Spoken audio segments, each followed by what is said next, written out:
I am super glad to be in this conversation and to be a member of the CF Leads cohort. I think one thing that's been really inspiring is getting to develop relationships with our colleagues in the field who are in different communities and how available they have made themselves in sharing information with us and being supportive in how we think about the work that we're trying to do. Most recently, we've been thinking about that co-occurrence of similarity and dissimilarity in the context of federal policy, which is just fascinating. So there's been a lot of really rich learning packed into the network. We are a nonprofit, nonpartisan research organization. We work on policy primarily at the state level that impacts low and moderate income households. So we like to think of ourselves as a think and do tank. You really have to think about economic mobility in the context of resilience building. How do you manage against these vulnerabilities? And so I think there's been a lot of work also in connecting the dots on safe and affordable and resilient housing and equitable community development. Some of the grants and some of the thought processes, the partnerships and the strategy work is really finding the sweet spot where those points intersect. One of the first things I did when I got on was to kind of do a landscaping and interviewing with all of our community partners and just thought leaders in the area about like what economic justice means and what does it mean here in Louisiana particularly. And so there's a lot of conversations about kind of building ownership in work.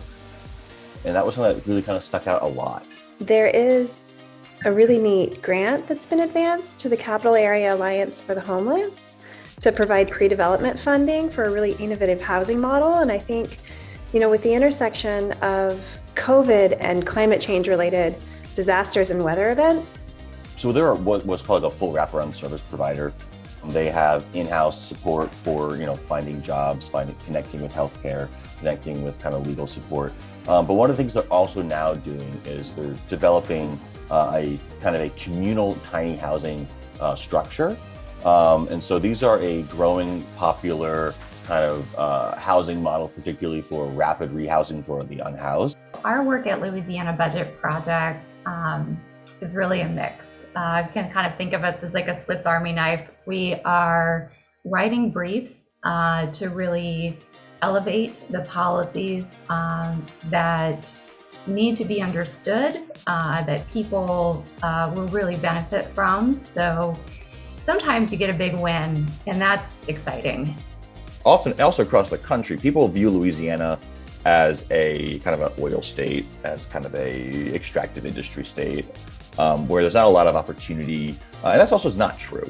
And so a lot of this work is done through like narrative change work and a lot of like understanding what actually is happening in the state. People say that we're a poor state, and we're not. To Nathan's point, there's a tremendous amount of resources and money in the state. We're simply a state with a lot of poor people in it.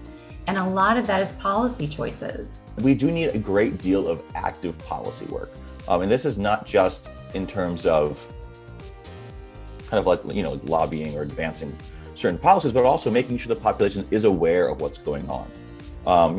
Providing good information so that people can say, this is something I don't like, or this is something I do like. Let's make sure we're doing more of this. Sitting in community with people whose lives would be materially changed by improvements in policy is probably the most inspiring reason that our team gets up. We envision a Louisiana in which all people are free and well-equipped to thrive in life and work and school and play and all the different things that they might want to pursue.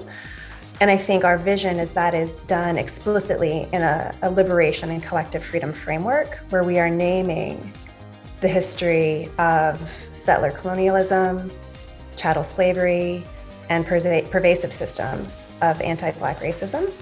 And that we're naming those things in order to create and reimagine a future in which all people are really free to thrive.